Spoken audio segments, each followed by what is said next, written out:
Hi, this is Eve Sheldon, and welcome to the Power of Tarot channel. Today we're going to talk a little bit about coaching, life coaching that I do with people, and specifically about coaching through nature.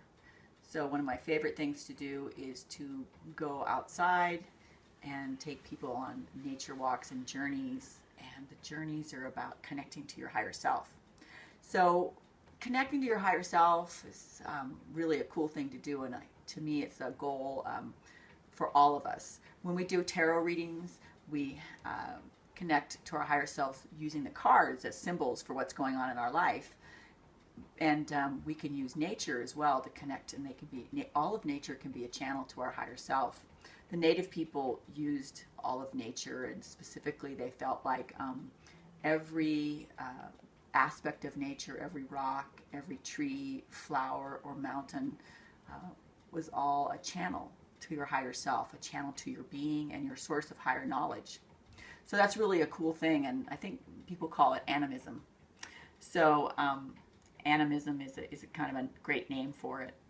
That everything has spirit in it and everything has energy. And people can call it the light, life force, or whatever word you want to use for it. But nature can really help us become a channel to our higher self, and to me that's one of our goals here on earth, is to use our higher self's guidance much more. We've become out of balance in our society, and logic and rational thinking has really sort of taken over how we operate, and there's a need for us to get back to using our higher selves or our natural beingness to operate in our daily life. So nature can really help us out with that.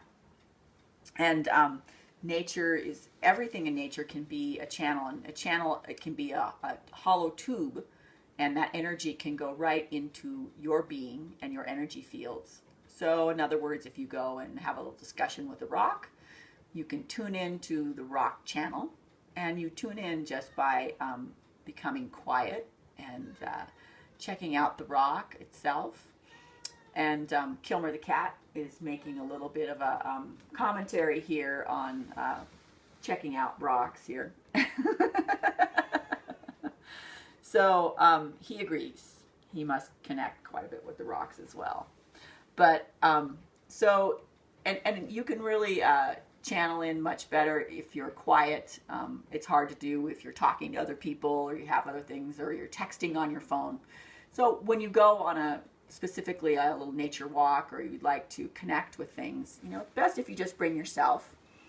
And you don't have to force yourself into any meditative state, but just to be present. And if you observe that rock or plant or mountain or the water, and just kind of tune in and see what it has for you, you can use it as a channel to your higher self. Sometimes the guidance is pretty subtle. Sometimes it's very, very overt. But you never know what you're going to get, and there's no agenda here. It's just a connection that you make. And it's kind of like a muscle at the gym. So I would propose that the more you connect to nature, the stronger that ability to connect will become. So if you go to the gym, you'd obviously need to go repeated times and do some reps there to get that muscle strong. So your muscle of connection needs a little attention too. And also, if you go to specific places again and again, you will develop a relationship with those places and those nature beings and ancestors and nature spirits who reside in that place. Now, this place can be a city park. It can be your backyard. It could be a house plant.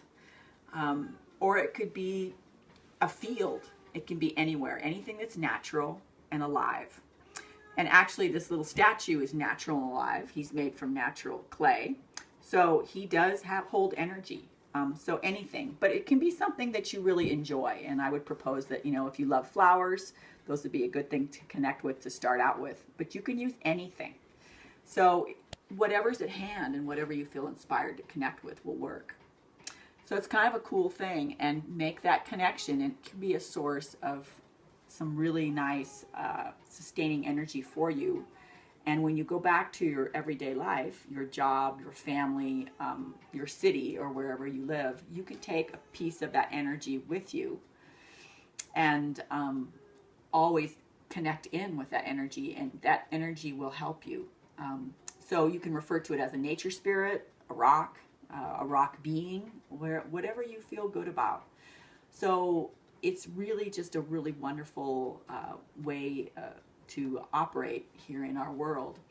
And then that sort of calm, and if you picture a rock, a rock is pretty quiet, there's not a lot going on, but it's a really calm, grounded, and really solid energy, and it's really, really nice. And so say you are preparing to have a meeting at work, and you've got a lot going on, it would be really great to be able to call on that grounded energy. And if you have created somewhat of a relationship with that rock, and you can recall some aspects of the rock, maybe the lichen that grows on the rock, or the moss, or its feeling, and this is more of a feeling thing than a doing thing here.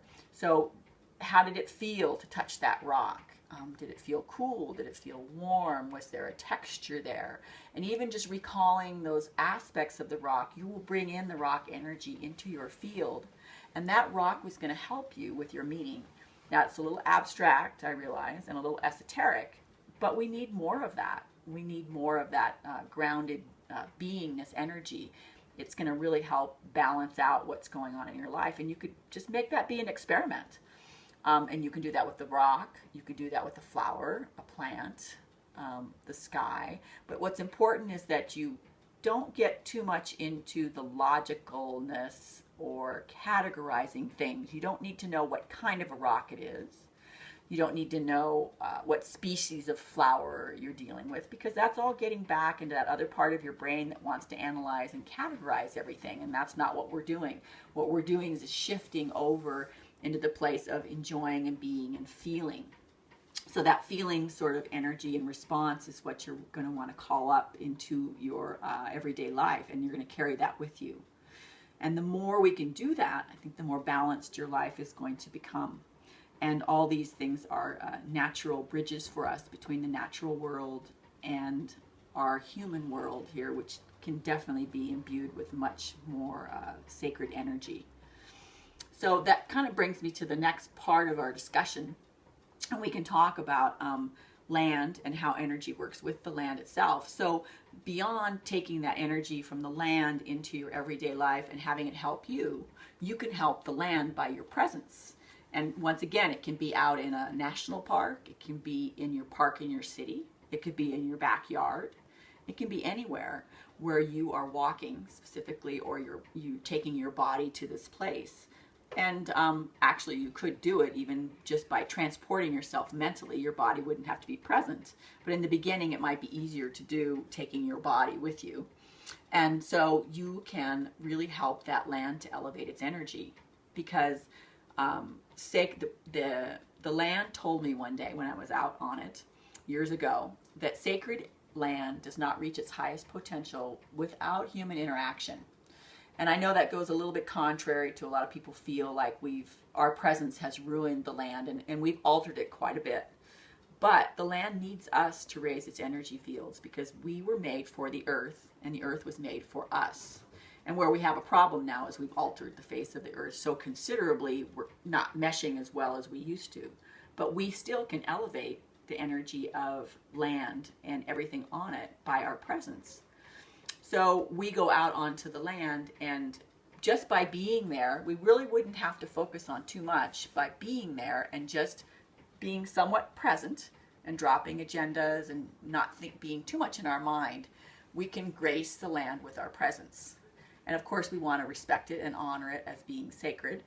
So perhaps like throwing a piece of trash wouldn't be honoring it or elevating its energy. Throwing trash out on the land, of course we wouldn't do that. But just being there and sitting and honoring it by being present as much as possible, that land is going to respond to you, and it's going to interact with you, because you're opening yourself up to its energy, and it's really a wonderful thing.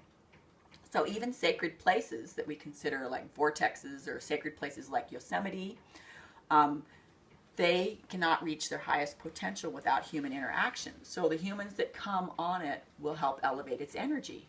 So you can, if you throw in a little bit of intention to where when you walk out on whatever land you're going to go to and say, I intend to work with this land, and we're going to share energy and have an exchange here, you can elevate its energy, and it certainly will elevate your energy as well. So it's a partnership, and it's really nice to think that way.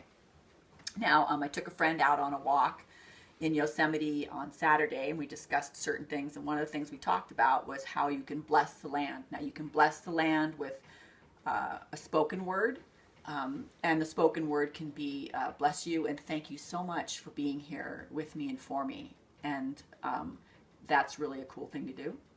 But we can get into giving it something too. So a lot of the native people used tobacco, and they would give that tobacco, since it was sacred to them, they would give that back to the land. So a little tobacco offering, you could do that, or whatever you consider to be sacred. It could be petals from flowers that you grew in your yard or that you had, or anything that you really enjoy can become a sacred offering for the land. And you can crumble it, or you can give it to it, and it's really a nice thing to do, because you're saying, I'm giving you something back, and it's a symbol of what you're giving to the land energetically. So it's really a cool thing to do, and you can have a little pouch or bag you carry it in, or put it in your pocket or whatever, and it's a really nice thing. And the whole blessing is just to say thank you for everything that you offer me, and I'm giving something back to you. Now, you can get more ceremonial or less ceremonial in what you do. It could be on your run in the morning. With every footfall, you could say, bless you, and bless the land that way, because you're bringing your energy and pulling it along the surface of the earth. So it's an energy exchange, and it's really a cool thing to do. You can just be aware and have your intention be that you wish to bless the land with your presence, because we do that. We've just gotten a little bit off the path here. So that's sort of a starter package on how you can honor the land. And like I said, you can do it with your house plant in your house, because you've got some dirt in there and you've got a living being in there. And it could be a rock or something that you have in your house that you like or enjoy. It can be anything in any way. You can be really creative with it. If you have the ability to get out more into nature and go for a walk in a quiet place, that's a nice thing too. And the more you do that, the more you can make connections to all that is. So I think that's a great place to start, and I thank you for coming and joining us here on The Power of Tarot.